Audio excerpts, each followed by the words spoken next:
La paz de nuestro Señor Jesucristo y la comunión del Espíritu sea con cada uno de ustedes.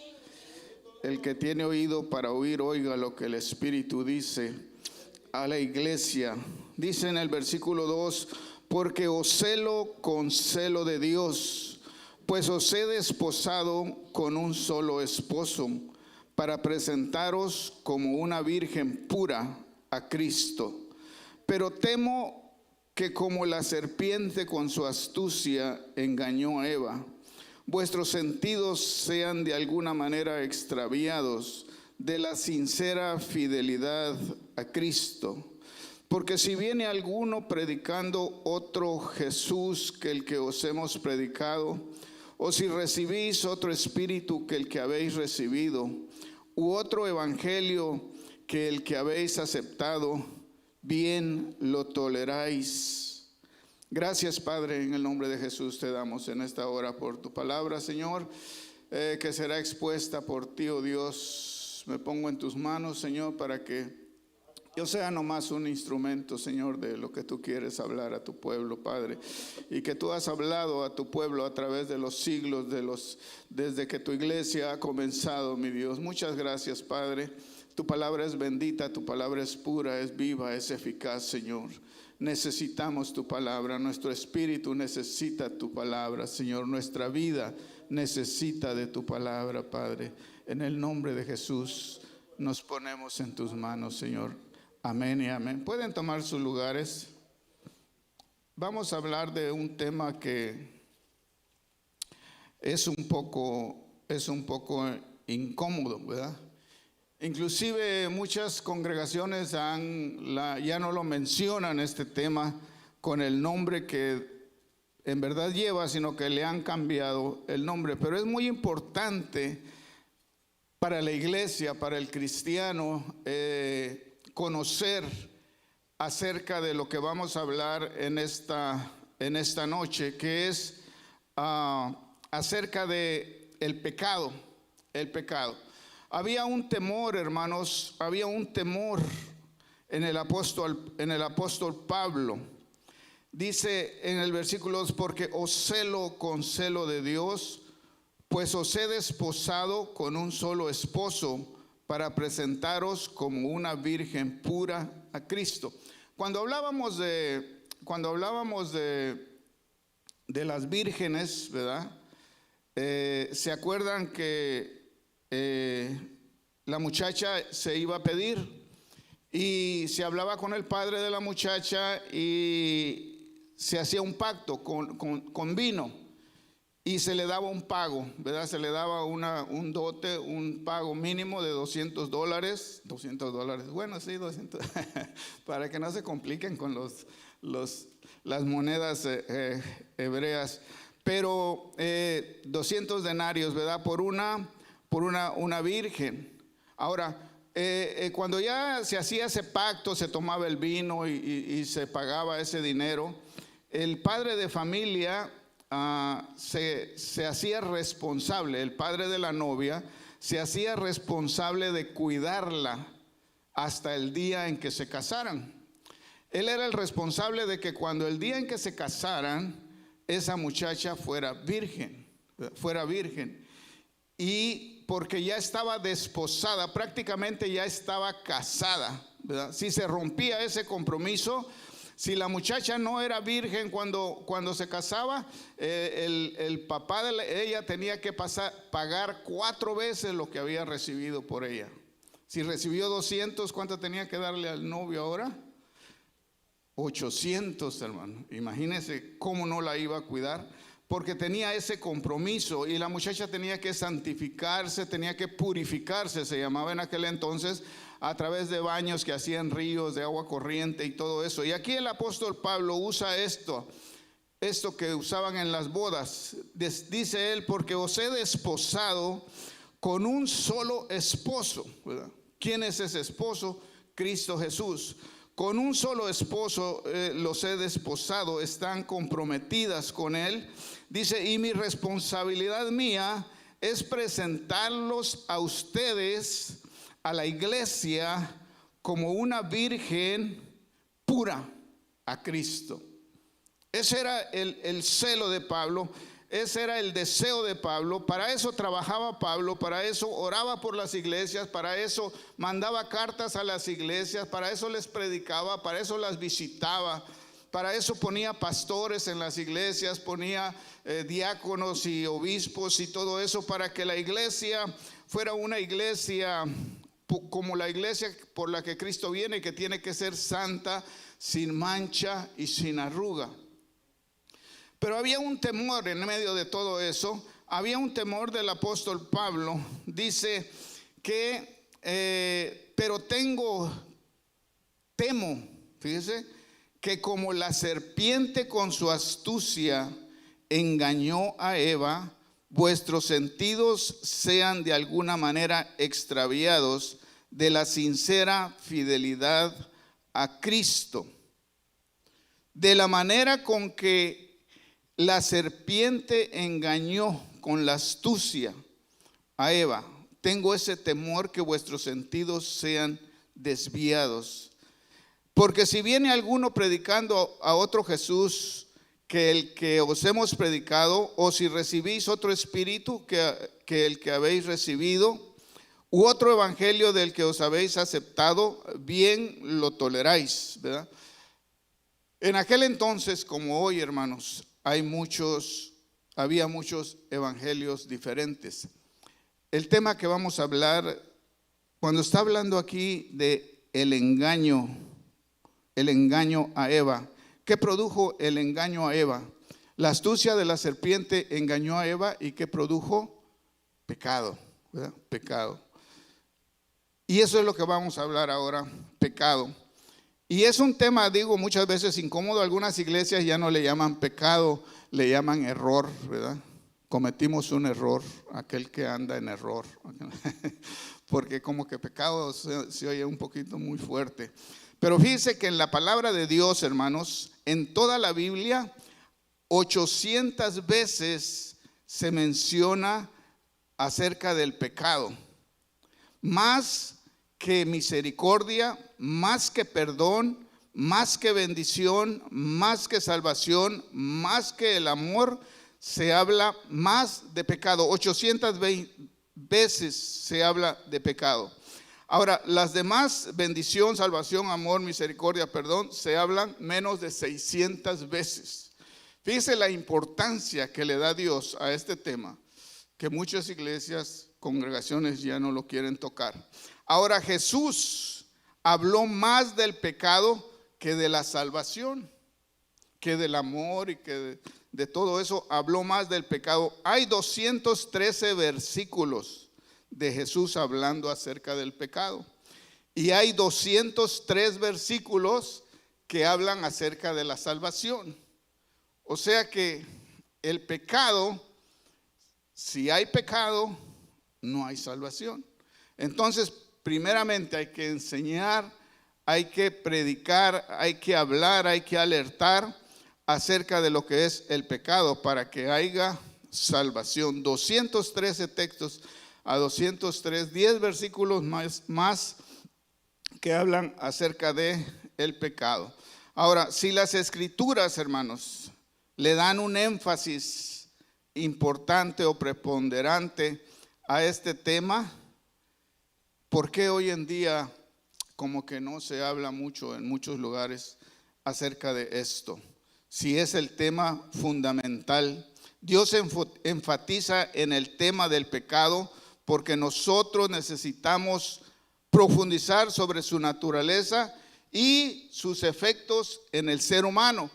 Fíjese que cuando los boxeadores o los futbolistas van a competir, o cuando van a una guerra a un país, estudian cómo está el enemigo, cómo está toda su fortaleza, sus armas, y cómo opera, y mandan espías. Han sabido esto en las noticias. Agarraron un espía chino que andaba aquí en Houston, los encarcelan y todo porque andan investigando todo el potencial del enemigo. Los boxeadores, por ejemplo, dicen que ellos ven videos de cómo pelea el contrincante, ¿verdad? Para poder contrarrestar sus tácticas y todo eso. Así nosotros como cristianos necesitamos conocer cómo opera el enemigo, ¿verdad? Cómo opera el enemigo para que no nos agarre, ahora sí que, como dicen, fuera de base, ¿verdad? Para que no nos sorprenda. En este entonces, hermanos, en este entonces el enemigo estaba sorprendiendo muchas congregaciones. Por ejemplo, en Judas 1:4, vamos a ir a Judas, el libro de Judas, antes de Apocalipsis, está un libro de un solo capítulo, ¿verdad? En este libro de Judas, hermanos, vamos a ver que en el versículo 4, dice: porque algunos hombres han entrado encubiertamente, los que desde antes habían sido destinados para esta condenación, hombres impíos que convierten en libertinaje la gracia de Dios y niegan a Dios, al único soberano, y a nuestro Señor Jesucristo. Se han infiltrado desde en aquellos tiempos, hermanos, en las iglesias, se han infiltrado gente, ¿verdad? Gente que llevaban una doctrina diferente a lo que Jesús había enseñado. Dice que han convertido en libertinaje la gracia de nuestro Dios, y niegan a Dios y niegan a Jesús. Ahora, ¿cómo lo niegan?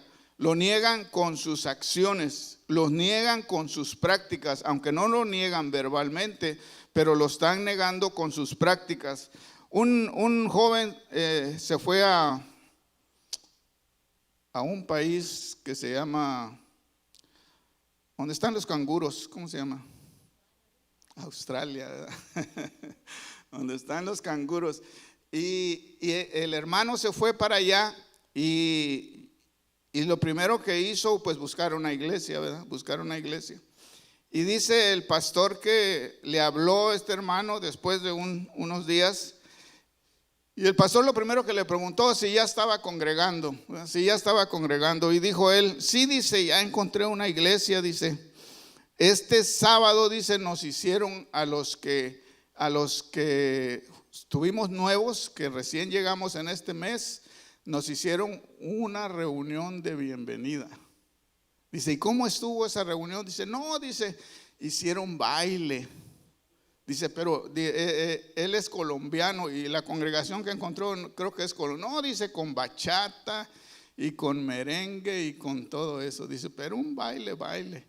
Así como ya sabe de qué baile les estoy hablando, no de danza, sino de un baile. Fíjese nada más, cada cosa que hay en este mundo. Dice que le dijo el pastor, le dijo: ¿sabes qué? Dice, salte de ahí. Pero claro, el hermano estaba contento, ¿verdad? ¿A quién no le va a gustar que hagan baile seguido? A la carne le gusta. Dijo: salte de ahí inmediatamente, de ese lugar. Pero así muchos han convertido en libertinaje. Fíjese, yo oí a un evangelista el otro día, joven él, y decía: este es el evangelio, dijo, que Jesucristo murió en la cruz y por nuestros pecados, y que Él te ama, dijo, te ama tanto, Él te ama tanto, dijo, y Él quiere tu corazón, Él te quiere a ti, dijo, tú no tienes que hacer nada, tú nomás tienes que recibir a Cristo, así como tú eres, tú no tienes que cambiar nada en tu vida, Él es amor y Él te ama. Y fuera bueno ese evangelio, fuera bueno que Cristo nos ama y que nos ama tanto que podemos hacer todo lo que queramos, pero como nos ama, todo nos lo va a permitir. Pero no es así, hermanos, no es así. Vamos a ver otra vez aquí en Segunda de Corintios, donde estábamos, 11:3, vamos a regresar ahí. Segunda de Corintios 11:3, dice la palabra que se habían infiltrado en la iglesia. No sé si usted ha oído eso en estos tiempos. Segunda de Corintios 11, donde estábamos, pero ahora vamos al versículo 13. Dice, porque estos son falsos apóstoles, fíjese, obreros fraudulentos, que se disfrazan como apóstoles de Cristo. Y no es maravilla, porque el mismo Satanás se disfraza como ángel de luz.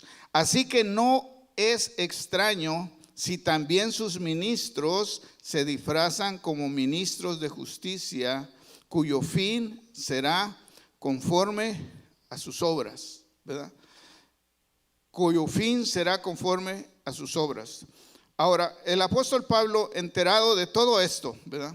Él está hablando a Corintios, está enterado de todo lo que está pasando en las iglesias y les advierte a la iglesia de Corintios, porque la iglesia de Corintios, hermanos, era una iglesia que, vamos a decir, una iglesia facilita, ¿verdad? Una iglesia facilita. En cierta ocasión ya se habían ido olvidando del evangelio y Pablo tiene que recordarles cuál es el evangelio, porque ya se estaban apartando del evangelio.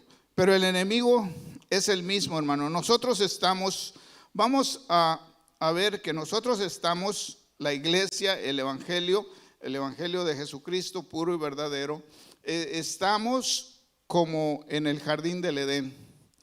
Dice, porque me temo que así como la serpiente engañó a Eva. Entonces, de la misma manera, nosotros estamos como en el jardín del Edén, porque sentimos la presencia de Dios. En el jardín del Edén estaba la presencia de Dios. Había comunión con Dios. Había, hermanos, ese cuidado de Dios. Había esa provisión de Dios. Todo estaba bajo el control de Dios. Y cuando nosotros estamos en el evangelio de Cristo, el evangelio verdadero, estamos como en el jardín del Edén, porque la presencia de Dios, la gloria de Dios nos visita, ¿verdad? Y el Espíritu Santo nos habla y el Espíritu Santo nos guía. Y estamos en esa vida con Dios, en esa vida en Cristo. Pero el enemigo, hermanos, sigue operando de la misma manera que operó en el jardín del Edén. Vamos a ir ahí, hermanos, al jardín del Edén. En el capítulo, en Génesis. Ahora, ahí no es el origen en realidad del pecado. Es el origen del pecado en el hombre, ¿verdad? Pero el verdadero origen del pecado se dio en otro lugar, con otro ser, con un querubín, ¿verdad? Que fue creado, dice en Ezequiel, fue creado muy hermosamente. Él era un guerrero, él era un ser especial, privilegiado. Y ese querubín dice que un día, bueno, allá no hay días, pero así se nos enseña porque podamos más o menos entender, ¿verdad? En una ocasión dice Satanás, que él dice que ese no era Satanás. Dios no crió a Satanás, ¿verdad? Dios crió a ese querubín, a ese llamado ángel de luz o Lucifer. Ese ser, un día Dios lo encontró en él maldad. La Biblia no nos dice cómo apareció, de dónde vino la maldad, cómo fue. Nomás es todo lo que nos dice. Un día dice que él era perfecto en todos sus caminos, como Dios lo creó, pero hubo un día que apareció en él maldad. Ahora, maldad y pecado es lo mismo. Maldad y pecado es lo mismo. Vamos a ver ahora nosotros, hermanos, aquí en Génesis 3. Génesis 3, cómo opera el engaño. ¿Quién pecó primero en el jardín del Edén? ¿Quién pecó primero? La mujer. ¿Es pecado el engaño? ¿Quién engañó? La serpiente, ¿verdad? La serpiente engañó. Entonces la serpiente estaba pecando. Ella es la que estaba pecando primero. La serpiente fue un agente nada más de Satanás. Satanás no aparece como de él aparece a través de agentes. La serpiente, dice en el versículo 1 de Génesis 3, pero la serpiente era astuta más que todos los animales del campo que Jehová Dios había hecho. El cual dijo a la mujer, esta es la pregunta que le hizo: ¿con que Dios os ha dicho no comáis de todo árbol del huerto? ¿Con que Dios os ha dicho no comáis de todo el árbol del huerto? Ahora, ¿por qué se dirige a la mujer? ¿Por qué no se dirigió a Adán? Fíjese que encontramos en la Biblia que cuando Dios le dio a Adán la prohibición de comer del fruto de ese árbol, Eva todavía no había salido de la costilla. Entonces Eva no oyó de Dios esa prohibición. Ahora, Satanás sabía eso. Eva lo sabía porque Adán le dijo y le comunicó. Pero la Biblia no dice que Dios siguió repitiendo eso. Dice que una vez se lo dijo al hombre. La responsabilidad era del hombre más que de la mujer. A él se le prohibió. Entonces él le comunica a la mujer y ella lo sabía. Ahora, Satanás esperó, viendo que la mujer tenía cierta oportunidad con ella, esperó que estuviera sola. Esperó que estuviera sola. Tres cosas. Se dirige a la mujer porque es más susceptible, es el, como dicen, el sexo débil, o era el sexo débil, ahora como que ya no, ¿verdad? Se dirige a la mujer. Luego, con esa pregunta, luego que esté sola, y luego que esté sola, le va a transgiversar la palabra, lo que Dios había dicho, porque dijo, ella no conoce bien. Le dijo, pero la serpiente le dijo, con que Dios os ha dicho que no comáis de todo árbol del huerto. Eso dijo Dios. Dios no dijo que no comieran de todo árbol, porque si no comían de todo árbol, ¿qué iba a pasar, hermano? ¿Qué iban a comer entonces? Pues iban a morir, ¿verdad? Dios le dijo que, que de todo árbol podía comer. Entonces la mujer respondió a la serpiente. Empieza el diálogo. Del fruto de los árboles del huerto podemos comer, pero del fruto del árbol que está en medio del huerto, dijo Dios, no comerá de él, ni le tocaréis. No comeréis de él, ni le tocaréis. Primeramente, el enemigo está calumniando aquí a Dios, porque Dios no dijo que podían comer, que no deberían de comer de todo árbol, ¿verdad? O sea, está poniendo a Dios, la serpiente, como falto de bondad, como un Dios malo, ¿verdad? No puedes comer de ningún árbol. Está tratando a Dios como un ser falto de bondad. Pero dijo, del fruto del que está en el 3, pero del fruto del árbol que está en medio del huerto, dijo Dios, no comerás de él, ni le tocaréis para que no muráis. Entonces la serpiente dijo a la mujer, diciendo que Dios era mentiroso, dijo, no moriréis. Fíjese, poniendo a Dios como un ser engañoso. No moriréis, todo va a estar bien. Y luego en el punto número 3, cuando él dice, ahorita que dice no moriréis, quiere decir que Dios no es un Dios justo, no es un Dios de justicia. Quiere decir que podemos hacer lo que queramos y no hay consecuencias. Es lo que está diciendo, Dios no es justo, Dios no es justo.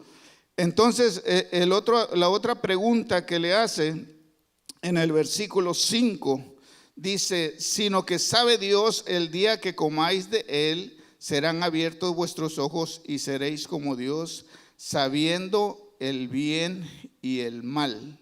O sea, Dios no quiere que coman del fruto, porque cuando coman del fruto, ustedes van a ser como Dios, sabiendo el bien y el mal. Por eso no quiere que comáis de él, porque vuestros ojos serán abiertos. O sea, en contra de la santidad de Dios. Dios tiene envidia de que ustedes no sean como él. Mas sin embargo es al revés. Dios quiere que seamos como Él, ¿verdad? Que crezcamos a la estatura del varón perfecto, Cristo Jesús. Fíjese cómo opera el enemigo por medio de la mente. Y cuando nosotros empezamos a dialogar con él, el enemigo sigue usando la misma táctica, hermano. La misma táctica se presenta de la misma manera. No va a pasar nada, ¿verdad? Se le presenta a las muchachas o a los muchachos: mira a esa muchacha o mira a ese joven, está muy bien para ti, ¿verdad? Está muy bien parecido, tiene dinero y es trabajador y esto. Y la muchacha dice: bueno, pero no es cristiano, no importa, después se va a convertir.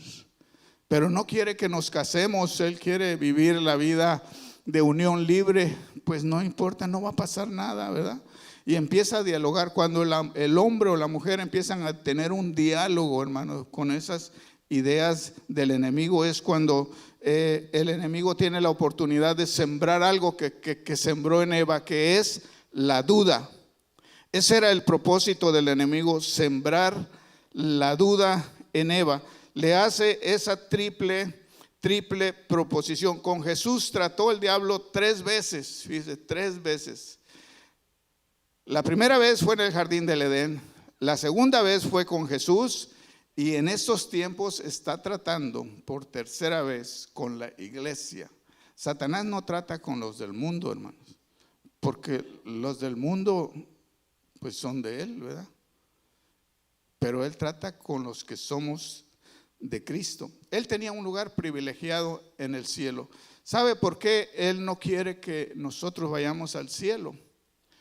Porque ese lugar privilegiado que él tenía en el cielo lo va a tener la iglesia, o lo tiene la iglesia. Dice que somos sentados en los lugares celestiales con Cristo Jesús, pero él no quiere que eso se lleve a efecto en su totalidad en la venida de Cristo. Él quiere que nosotros nos quedemos con él. Por eso anda como león rugiente buscando a quien devorar. Entonces el pecado, hermanos, o Satanás opera a través de el engaño.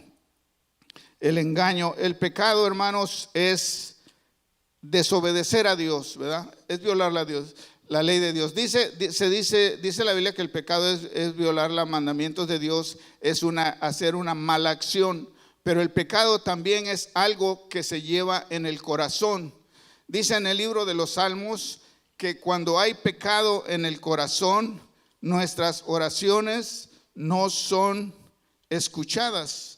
Cuando hay pecado en el corazón. ¿Cuál es el pecado en el corazón? Mire, pecado son acciones, ¿verdad?, que van en contra de la ley moral de Dios. Pero también hay pecado en el corazón. El pecado en el corazón es el rencor, es la envidia, es el celo, es el falta de perdón, es la amargura y todo ese tipo de cosas, semillas que Satanás siembra en el corazón. Y si nosotros las atesoramos ahí y las guardamos, nos van a llevar a vivir una vida amargada, nos van a llevar a vivir una vida frustrada y nos va a llevar a vivir una vida infeliz, ¿verdad?, en esta tierra. Como hijos de Dios tenemos que renunciar a todo ese tipo de pecado del corazón. Nuestras oraciones no van a ser escuchadas cuando hay pecado en el corazón, y también cuando hay pecado, que algo que estemos haciendo que sabemos que no le agrada a nuestro Dios. Transgredir la ley divina, ¿verdad?, la ley moral de Dios. Porque toda persona tiene sus normas morales, ¿verdad? Pero nosotros como iglesia dependemos de las normas morales de Dios, no de las normas morales humanas, ni de las normas morales del gobierno de este país o de ningún país. Por ejemplo, este gobierno dice: está bien que se case un hombre con una mujer, ¿verdad? Y hay mucha gente que piensa que eso está bien. O está permitido el aborto, ¿verdad? Y muchos piensan que en su moralidad eso no es nada malo, ¿verdad? Cada persona tiene sus reglas morales, pero nosotros nos vamos a regir de las reglas morales de nuestro Dios. El pecado, hermanos, opera a través de el engaño. El engaño. A través de mi vida, que no es muy corta, he visto muchas situaciones, ¿verdad? Cómo el pecado opera, hermanos, cómo el pecado llega de repente a las vidas y desde el pecado destruye ministerios, ¿verdad? He visto ministerios caer, he visto matrimonios caer, cómo el pecado de repente llega en la vida de la persona por medio del engaño. En cierta ocasión había un hermano en la iglesia, muy activo, hermanos, muy fiel, excelente hermano. Un día iba a su trabajo y echando gasolina para ir a su trabajo. Ahí en la otra pompa estaba una mujer echando gasolina. Y pues él la volteó a ver y ella lo miró, como dicen, la miré, me miró, nos miramos y algo pasó ahí. Empezaron a comunicarse y ya saben lo que el diablo, cómo trabaja, y se le hizo fácil, hermanos. Mire, el engaño ultraja la mente, la razón. El pecado oculta las consecuencias, pero el pecado opera por medio del placer, por medio del deleite. Cuando el pecado se presenta por medio del placer. Dice que Eva miró que el fruto era agradable, ¿verdad? Era sabroso, se le antojó el fruto. Así es el pecado. Y oculta los resultados, oculta la consecuencia. Este hermano miró a la mujer, ¿verdad? El hermano casado y todo, con hijos. Pasó lo que pasó. Resulta que esta mujer era una mujer que andaba en ciertas, según ella, andaba con era de los Zetas. Usted sabe eso de las mafias. Un día me habla el hermano en la noche. Nosotros teníamos un cuarto ahí en la casa afuera, un cuarto, ya ve que para guardar cosas. Y me dice, hermano, dice, quisiera pedirle un gran favor. De noche, fíjese, quisiera nosotros no sabíamos ni por qué ni nada, hermano. No sabíamos, quisiera que me rentara ese cuartito, que me dejara quedar en ese cuarto donde usted tiene en su casa. Y dice, porque necesito salir de mi casa ahorita inmediatamente. Imagínense en la noche con sus niños y todo. Y bueno, no sabe, no pregunta, una emergencia, algo, no sé qué pasó. Y pues se le dio lugar ahí en el cuartito. No estaba listo nada, pero ahí llegó, hermano, en esa noche con su familia y todo, se empezó a quedar ahí.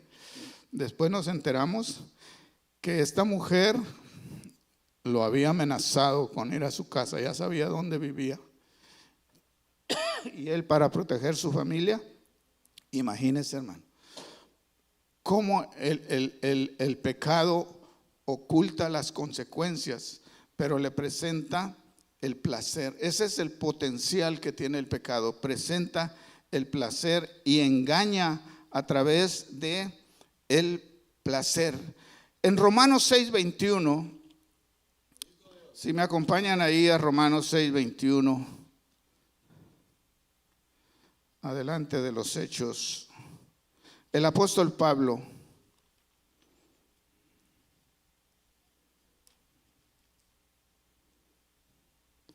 Romanos 6:21. ¿Ya lo encontraron? Dice el apóstol Pablo una pregunta: ¿pero qué fruto teníais de aquellas cosas de las cuales ahora avergonzáis? ¿Cuáles son aquellas cosas? El pecado, porque ahora vos avergonzáis. Ahora nos avergonzamos de las cosas que hacíamos antes, que antes presumíamos lo que hacíamos. Ahora nos avergonzamos de ella. Dice, pero ¿qué fruto teníais? No dice qué placer obteníais, porque el pecado produce placer. No dice qué placer, sino qué fruto, qué consecuencias tenías de aquellas cosas de las cuales ahora os avergonzáis. Porque el fin de ellas ¿Cuál es, hermanos? La muerte. Ese es el costo final, la muerte. Porque el aguijón de la muerte, ¿cuál es, hermanos? El aguijón de la muerte, ¿cuál es? De la muerte espiritual, el pecado. ¿Dónde está, oh muerte, tu aguijón? ¿Dónde está, oh sepulcro, tu victoria? Porque el aguijón de la muerte es el pecado. ¿Qué es el aguijón, hermano? En el libro de Apocalipsis 9 se menciona en una de las trompetas una plaga de langostas gigantes, tamaño de los caballos. Imagínense, langostas del tamaño de caballo. Y dice que tienen la cola como un alacrán y tienen el aguijón, traen el aguijón. Ese es un aguijón. Los alacranes en la cola traen una punta. Esa punta la entierran, hermano, y a través de ella transmiten el veneno, ¿verdad? Y dice la palabra que Dios no les permitió a esas langostas dañar a los que tuvieran el sello de Dios en su frente, ¿verdad? Dios siempre protege su pueblo, siempre protege sus hijos. Pero a los que no tuvieran el sello de Dios en su frente, se les dio potestad de dañarlos con esos aguijones. Ese es un aguijón. Ahora, el aguijón de la muerte es el pecado. Con el pecado, el fruto o el producto del pecado, la paga, ¿cuál es? Romanos 6:23, porque la paga del pecado es muerte. La consecuencia, el producto final. Dice, pero el regalo de Dios es vida eterna en Cristo Jesús. En el momento de la tentación, ¿qué es lo primero? Es la tentación, el pecado, la culpabilidad, después viene la condenación, ¿verdad? Después viene la muerte, pero los que estamos en Cristo, se nos ha sido perdonado todos los pecados.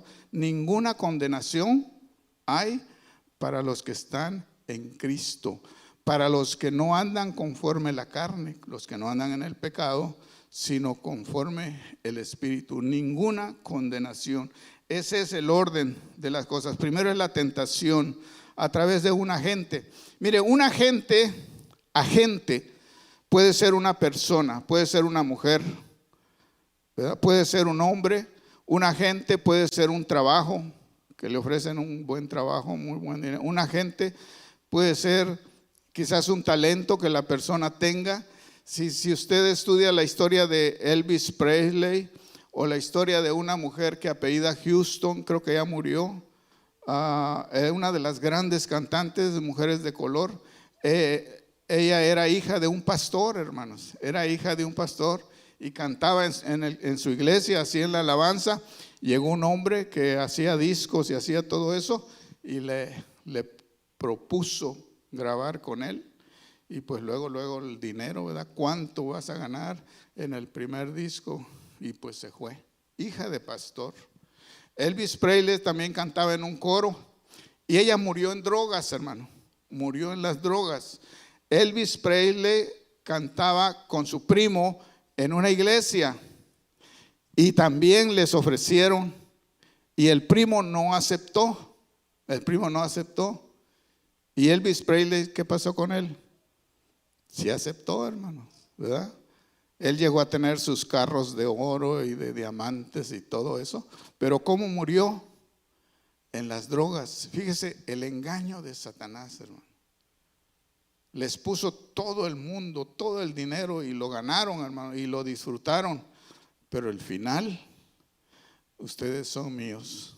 Y se los llevó a los dos. Una hija de pastor, otro cantaba en el coro de la iglesia, porque el pecado es a base del engaño. Ese es el problema, que engaña a la persona. Cuando nosotros empezamos a coquetear, ¿verdad? Dice un dicho por ahí que no hay que jugar con fuego, ¿verdad? No hay que jugar con fuego. El pecado es como el fuego. entre más lejos, entre más apartados estemos de eso, mejor, porque el pecado tiene la capacidad de provocar placer, es el medio por el cual engaña. Ahora el apóstol presenta el costo final, el fin de eso es muerte. Fíjese que en la televisión le anuncian, ¿verdad?, las cervezas, así, por ejemplo en verano cuando está haciendo calor y bien frías, ¿verdad?, y las sacan de la hielera y luego ¡pac!, la abren, ¿verdad? Y se ve el que está adicto a eso, el placer, ¿verdad? Para eso lo hacen, para despertar el deseo y la persona vaya a comprar. Pero no le enseñan que le pueden dar un ticket por eso. No le enseñan que lo pueden llevar a la cárcel. No le dicen que al otro día va a amanecer con dolor de cabeza, vomitando en la taza del baño. No le dicen eso, le presentan el placer, lo bonito. Ese es el asunto del pecado, le esconde las consecuencias y le muestra el placer. Ahora, en ese momento, ¿verdad?, la tentación es cuando se percibe un deleite que traerá como consecuencia pecado. El alma se entrega al placer en un deleite sin evaluar las consecuencias. Fíjese que en Proverbios 7, vamos a ver cómo se compara el hombre que es engañado por el pecado. Salmos, Proverbios, capítulo 7. Proverbios, capítulo 7. ¿Ya lo encontraron? Vamos a leer en el versículo 22. Dice: al punto se marchó tras ella, como va el buey al degolladero, y como el necio a las prisiones para ser castigado, como el ave que se apresura a la red y no sabe qué es contra su vida, hasta que la saeta traspasa su corazón. El alma se entrega al placer en un deleite sin evaluar las consecuencias. Y dice aquí que el hombre es como el buey o como el ave que se entrega rápido y cae en la trampa. Como el buey que va caminando rápido al matadero. Porque el engaño perturba la mente, infatúa a la persona. Infatuación es un efecto que pasa en la mente, hermanos, donde no se miden las consecuencias. Es como cuando un hombre está enamorado o una mujer está enamorada. Usted dígale a esa mujer: ese hombre no te conviene, eso es esto, el otro, y ella lo mira como el mejor del mundo. O el hombre también, esa mujer lo mira como porque está enamorado. Dice que una parte del cerebro se duerme, hermano, y la persona no puede razonar, no puede pensar. Peligro. Nunca se case enamorado. Ahora, si se le quiere que se le quite lo enamorado, ¿sabe cuál es el remedio? Cásese. Cásese y a los pocos días ya se le quitó, hermano. Pero eso es lo que pasa con el pecado. Igualmente la mente vislumbra a la persona para atraerlo, hermanos, escondiéndole el pago hasta que el acto se comete. Dice el Salmo 7, vamos a ir al libro de los Salmos, atrasito de Proverbios, capítulo 7, en el versículo 15. Capítulo 7 de Salmos. Aleluya. En el versículo 15 dice de la siguiente manera. Dice: pozo ha cavado y lo ha ahondado, y en el hoyo que hizo caerá, y su iniquidad volverá sobre su cabeza, y su agravio caerá sobre su propia coronilla. ¿Verdad? Todo el pecado que cometemos, hermanos, es como cavar un agujero, dice, y ahí nos vamos a ver, todo va a caer sobre nuestra coronilla, todo va a tener consecuencias. La iniquidad volverá sobre tu cabeza. Pero ¿qué le dije de la serpiente? No pasará nada. Serás librado de las consecuencias. Tú eres alguien muy especial. Dios te extenderá una misericordia extra. Y empieza la persona a engañarse a sí misma, a justificarse a sí misma de su acción. No es tan malo lo que estoy haciendo. Todos lo hacen. Los santos de la Biblia también pecaron para apaciguar la conciencia. También decimos, si conocemos la palabra, decimos, al fin estoy bajo la gracia. Dios ya no me ve a mí, sino a Cristo en mí. Ya no estamos bajo la ley. No se puede evitar hacer el mal. Es que somos humanos. La tentación fue muy fuerte. Es que yo tengo traumas de la niñez o las hormonas para continuar con dichas conductas. De esa manera se apacigua supuestamente algo en la conciencia, pero no nos libramos de la consecuencia. Vamos a fabricar, dice, pretextos, pero nunca el hombre va a reconocer su adicción voluntaria al pecado. El pecado inhibe la conciencia para no sentirnos mal. Quita el freno para que el hombre siga pecando continuamente. Dice que había un barco, un crucero. ¿Alguien ha ido a un crucero? Un crucero. ¿Sabe lo que es un crucero? Por ejemplo, ahí la San Felipe con la... No estoy hablando de esos cruceros, la San Felipe con la San Marcos. No, esos barcos, hermano, esos barcos grandes. ¿Cuánto ha ido en un crucero, hermanos? ¿No han ido en un crucero? Pues yo tampoco, ni iré. A mí lo que sea en la tierra está bien, pero en el agua y en el aire, no. No sé cómo lo voy a hacer cuando Cristo venga. Voy a cerrar los ojos, pues no mirar, que la altura me da miedo. Pero en ese crucero, hermanos, cuando usted se sube, dice que ahí llevan comida para el tiempo que va a durar en el mar. 1 mes, 2 meses, y la cantidad de gente, todo van a comer esto, cada día van a comer esto. No pueden comer más porque si no, no nos va a alcanzar y los últimos días van a quedar sin comer. Dice que iba un crucero de estos en el mar, ¿verdad? Y de repente el capitán miró que tenía un hoyo el barco y le estaba entrando agua. No era el Titanic, era otro. Y le estaba entrando agua, hermanos. Entonces dijo el capitán, este barco se va a hundir, no hay salida, ¿verdad? No hay salida.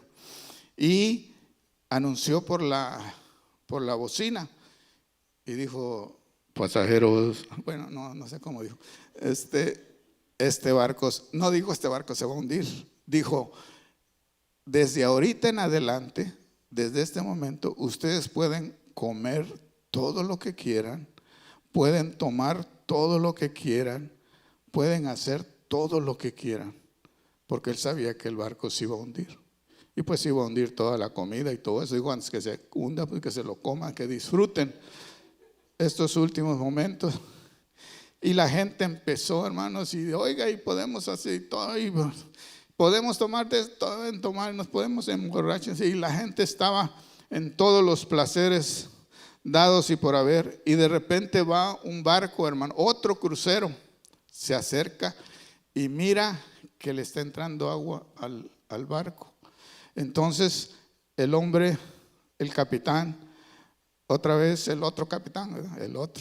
El del barco bueno, y dice a todos los que están en ese crucero, les quiero anunciar que ese barco se va a hundir porque le está entrando agua. Así es que si ustedes quieren, se pueden pasar a este crucero. Se pueden pasar a este crucero, pero en este crucero no van a hacer lo que están haciendo ahí, porque él miró, ¿verdad? Con eso cómo estaban. Dijo, aquí no van a hacer lo que están haciendo ahí. Entonces algunos creyeron, ¿verdad? Y se pasaron a ese crucero, y otros se quedaron ahí porque estaban disfrutando, ¿verdad? Estaban disfrutando. Y pues ahí se murieron y se ahogaron. Así es el evangelio, hermanos. Aquí en Cristo no se puede vivir con libertinaje, ni se puede vivir en pecado como vivíamos en el mundo. Hay una creencia hoy en día de un pasaje mal interpretado de Corintios, que dice que hay dos tipos de cristianos: los cristianos carnales. Un día vamos a analizar ese pasaje, lo que en realidad quiere decir los cristianos carnales y los cristianos espirituales. Nosotros podemos ser carnales o podemos ser espirituales y somos salvos. El carnal es aquella persona que no se diferencia con la gente del mundo en su forma de vivir, pero que es salvo, curiosamente, ¿verdad? Y el espiritual, pues el espiritual es el que lucha en contra del pecado. Pero esa escritura no es eso lo que quiere decir. No hay de que podemos tomar una opción: o soy carnal y soy salvo porque soy cristiano, porque una vez acepté a Cristo en mi corazón y me bauticé y ahora no. Dijo Jesús: por sus frutos los conoceréis. Por los frutos de justicia, por los frutos de arrepentimiento y por los frutos de santificación. Frutos de santificación, frutos de justicia y frutos de arrepentimiento.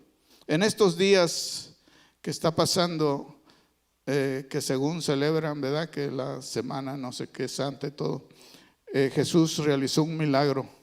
La higuera, dice que la higuera parecía que tenía fruto, pero no tenía fruto, y Jesús la maldijo y la higuera se secó, ¿verdad? Estaba verde, muy bonita, pero no tenía fruto. Y cuando regresaron los discípulos le preguntaron: oye, Señor, ¿cómo es que se secó Esa higuera representa al pueblo de Israel, hermano, que no tenía fruto. Dios está esperando frutos de nosotros. Quiere una iglesia que dice: sin mancha, sin arruga, con fruto de santificación. Gente que lucha en contra del pecado. Esa es la diferencia, hermano. Antes nosotros éramos pecadores, pero ahora no somos pecadores. ¿Sabía usted que no somos pecadores? Pecamos, pero no somos pecadores. ¿Cuál es la diferencia? Antes andábamos en los placeres, nos deleitábamos en el pecado, nos enorgullecíamos del pecado. Ahora no. Ahora cuando fallamos a Dios nos sentimos mal y venimos a Dios en arrepentimiento. Somos personas que fallamos, pero no somos pecadores. Porque le voy a poner un ejemplo. Si usted va al mar o al mar, pues, y se lleva su anzuelo, ¿verdad?, y tira el anzuelo y usted agarra un pescado, usted no es pescador. Usted es una persona que agarró un pescado, pero no es pescador. ¿Cuál es el pescador? Aquel que se va todo el día, agarra su barco y de eso vive. Agarra su pescado, lo trae, lo viene a vender y todos los días está. Ese es un pescador. Pero aquel que espontáneamente de repente agarra un pescado no es un pescador. Pesca, pero no es un pescador. La Biblia siempre nos trata a nosotros. Usted lee cada saludo del apóstol Pablo, usted va a ver que dice: santos, amados, llamados a ser santos. Siempre trata como hijos de Dios, como algo especial, porque Dios no nos trata o no nos ve. Él nos ve como producto terminado, como lo que vamos a ser, lo que somos en Cristo, no lo que somos en nosotros mismos, ¿verdad? Cristo a través de su sangre nos ha santificado y nos ha purificado y nos ha justificado, nos ha declarado justos. Nosotros ahora en Cristo, hermanos, somos libres del pecado. Usted tiene señorío sobre el pecado. ¿Sabía eso? Nadie puede pecar si no es su propia voluntad, si no es porque Él quiere. Vamos a ir a Génesis. Vamos a ir a Génesis. Y vea en el libro de Génesis cuando Caín, Génesis, en el capítulo 4, Dice, fíjese lo que dice aquí. Ya lo tiene, capítulo 4 de Génesis. Conoció Adán a su mujer Eva, la cual concibió y dio a luz a Caín y dijo: por voluntad de Jehová he adquirido varón. Después dio a luz a su hermano Abel, y Abel fue pastor de ovejas y Caín fue labrador de la tierra. Aconteció que andando el tiempo, que Caín trajo del fruto de la tierra una ofrenda a Jehová. Y Abel trajo también de los primogénitos de sus ovejas, de lo más gordo de ella, y miró Jehová con agrado a Abel y a su ofrenda. Pero no miró con agrado a Caín y la ofrenda suya, y se ensañó Caín en gran manera, o sea, se enojó, y decayó sus semblantes.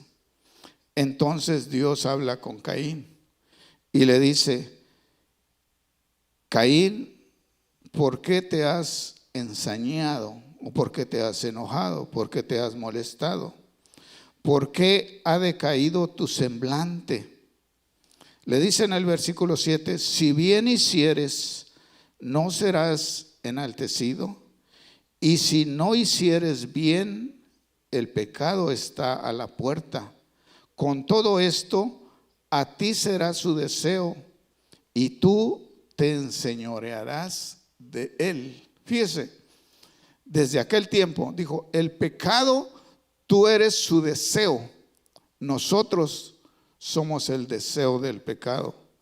Quiere que pequemos. El pecado, Satanás quiere que pequemos. La serpiente, dice, a través de su astucia, quiere que pequemos. Es su deseo. Nosotros somos su deseo.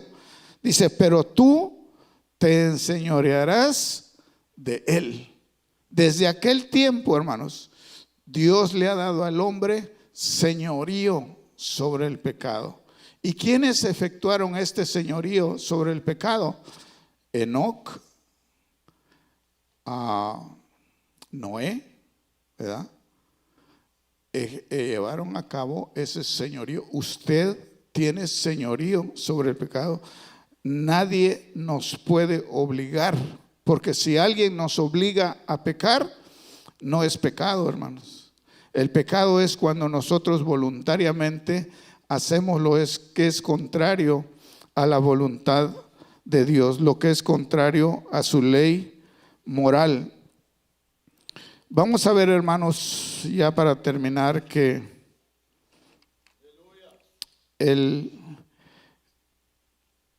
vamos a ver que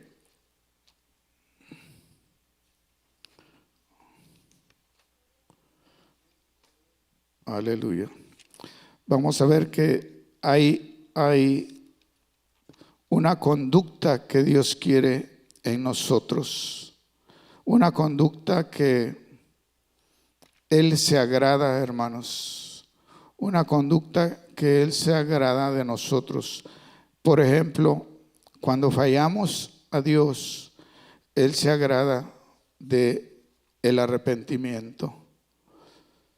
Dios es justo y Él es santo, y Él puede perdonar a un pecador que se arrepiente, y Él puede perdonar cuando nosotros le fallamos también y nos arrepentimos delante de su presencia.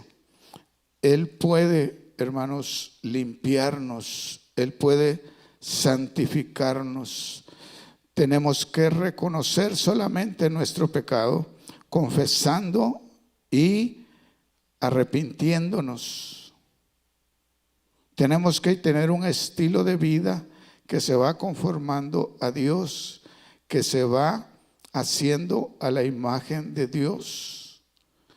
Tiene que haber una evidencia, hermanos, de que somos salvos. Tenemos que vivir como salvos. El que es salvo tiene que vivir como salvo. Me decía un compañero de trabajo cuando yo trabajaba, era cristiano, por así decirlo, ¿verdad? Porque iba a una iglesia. Me decía: oye, dice, fíjate que yo estoy saliendo con otra señora, aparte de mi esposa, y ya es la segunda vez que salgo con ella. me dice, ¿tú crees que pierdo mi salvación? Y yo le dije, me acordé que había bajado la bolsa de valores en esos días. Y le digo, ¿supiste que bajó la bolsa de valores y que mucha gente perdió millones? Y dijo él, sí, ¿verdad? Le digo, ¿cuánto perdiste? Me dijo, no, pues yo no tengo en la bolsa de valores nada. Digo, pues tampoco puedes perder la salvación porque no la tienes. Si estás viviendo así, estás engañado. No has perdido nada porque todavía la salvación no la tienes. Necesitas arrepentirse y vivir en santidad. Y ahí sí vamos a decir, puedes decir que tienes la salvación. Porque el que vive en pecado, hay mucha gente engañada, vive en pecado y piensan que son salvos y que la salvación no se pierde. Pero la verdad es que el que vive en pecado no ha sido salvo todavía. El que es salvo, hermanos, no hace esas prácticas. Podemos, nosotros fallamos, quizás nos enojamos, se nos sale una palabra quizá, pero rápidamente pero hacer cosas así, hermano, a ese nivel, ya no es de que se me salió, como dicen, se me chispoteó, ya no es, hermano, eso ya es de veras algo que va en contra de la palabra de nuestro Dios. Si guardamos sus mandamientos, dice 1 Juan 2:3, dice entonces una nueva relación con los mandamientos de Dios, si guardamos sus mandamientos. Es el salvo que vive como salvo, sus frutos lo conoceréis, la evidencia, sus frutos. Dice el estilo de vida que se conforme a Dios, reconocer su pecado cuando fallamos, dice 1 Juan 1:8, si alguno hubiere fallado, abogado tenemos para con Dios y arrepintiéndonos, si guardamos sus mandamientos, querer andar como Cristo, dice 1 Juan 2:6, ser como Cristo, andar como Él anduvo. Dice el que ama a su hermano, 1 Juan 2:8. El que ama a su hermano, el que ama a otros cristianos. Así se conoce un salvo que ama a su hermano, que perdona a su hermano, que ayuda a llevar las cargas unos de los otros. Dice, amas y sirves a los hermanos. Tuve hambre, tuve sed, estuve desnudo, estuve en la cárcel, fui forastero. El que ama a su hermano, Mateo 25:31, 1 de Juan 2:15, dice que el mundo, esas ideas, ese sistema, la obra, la acción, esas teorías que contradicen a Dios conforme el mundo, la fama, el dinero, la posición, cosas temporales.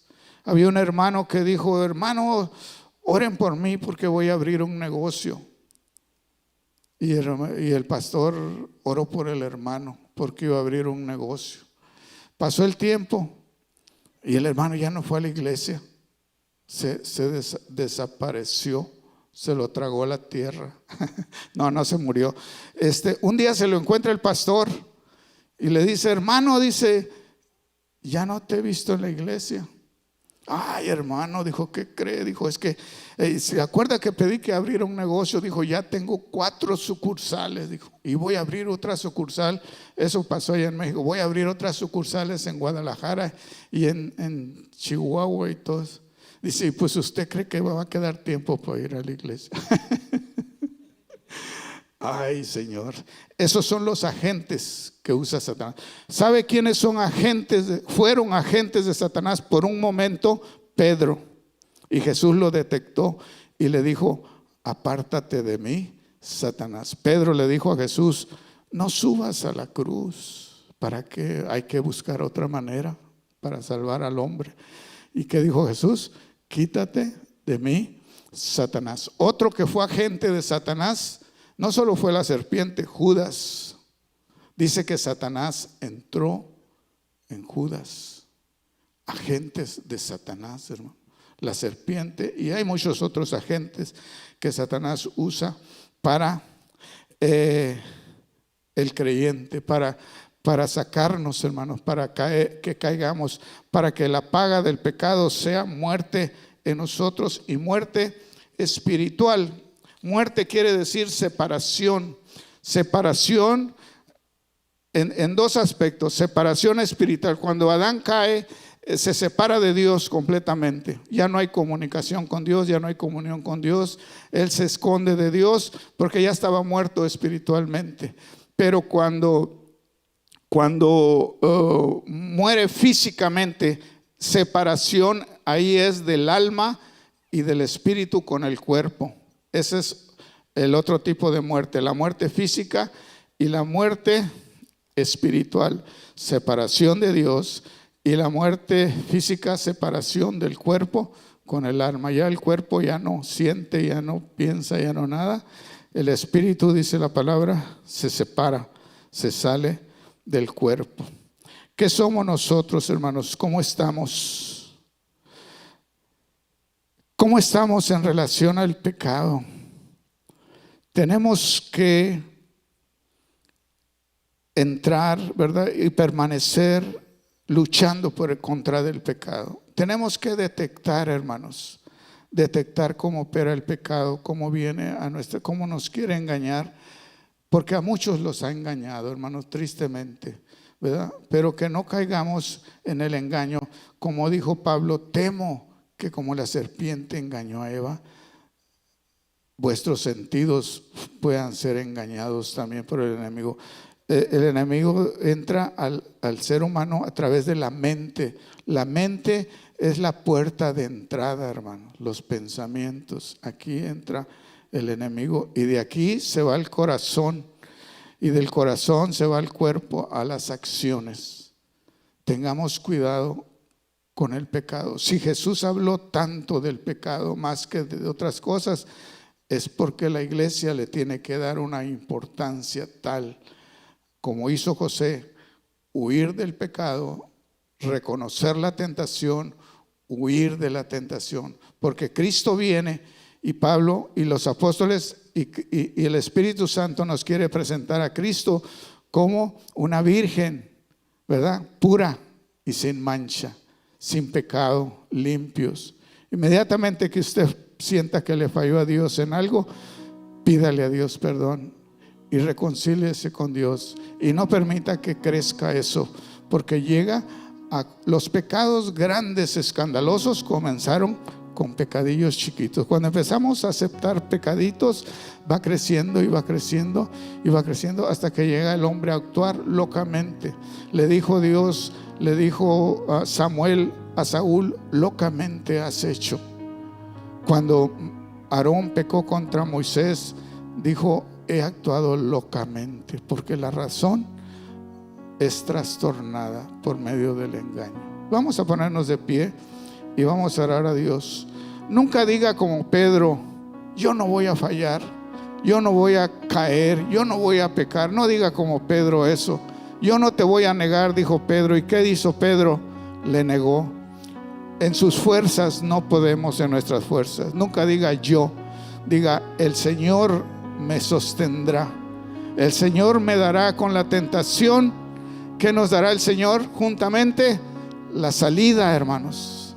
El Señor no lo permita, y que el Señor sea el que nos cuide, nos protege, nos fortaleza, nos ilumine, nos guíe, hermanos, a través de su Espíritu Santo, para mantenernos cada día buscando su presencia, luchando en contra del pecado, luchando en contra de la maldad, luchando en contra de los pensamientos malos que vienen a nuestra mente. No podemos evitar los pensamientos que vengan, pero sí podemos impedir que se queden ahí y que permanezcan en nuestra mente y que lleguen a afectar nuestras acciones. Con la ayuda del Espíritu Santo, con la ayuda de su palabra, hermanos, con la ayuda de congregarnos, de estar orando, de estar alabando a Dios, de mantenernos en su presencia donde quiera que estemos, de mantenernos en comunión, hermanos, como dijo el salmista, medita en tu ley medito de día y de noche. Cuando meditamos en Dios de día y de noche, no le damos lugar a que el enemigo venga a poner una semilla de duda dentro de nuestra mente, dentro de nuestro corazón, afectar nuestras emociones, afectar nuestros sentimientos.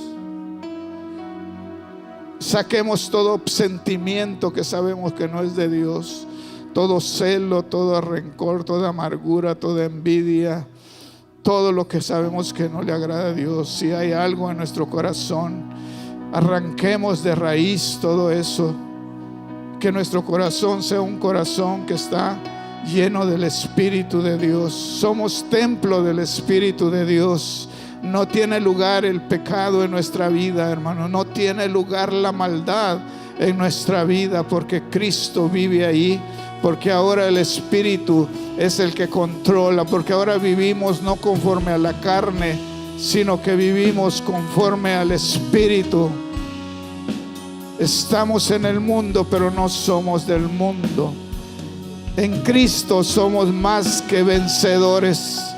No nos ha dado Dios espíritu de cobardía, sino de poder, de amor y de dominio propio. Hay victoria en Cristo, hermanos, no en nosotros mismos, sino en Cristo en nosotros hay victoria sobre el pecado. En el nombre de Cristo Jesús, guarda tu pueblo, Señor. Guarda tu iglesia, cada uno de los que estamos aquí, Señor. Guárdanos, Señor, protégenos, pero que cada uno estemos escondidos, Señor, debajo de tus alas, debajo de tu sombra, Señor, debajo de tu palabra, Padre, cubierto, Señor, cada día, cada hora, cada minuto, Señor. Cerrarle las puertas al enemigo, Padre, porque tú vienes pronto, Señor, y queremos ser presentados como una iglesia sin mancha, sin arruga, como una novia pura, como una novia virgen delante de ti, Señor. Que seamos agradables delante de ti cuando tú vengas, Señor. Ayúdanos, ayúdanos, Señor, te necesitamos, Padre. Tu iglesia te necesita.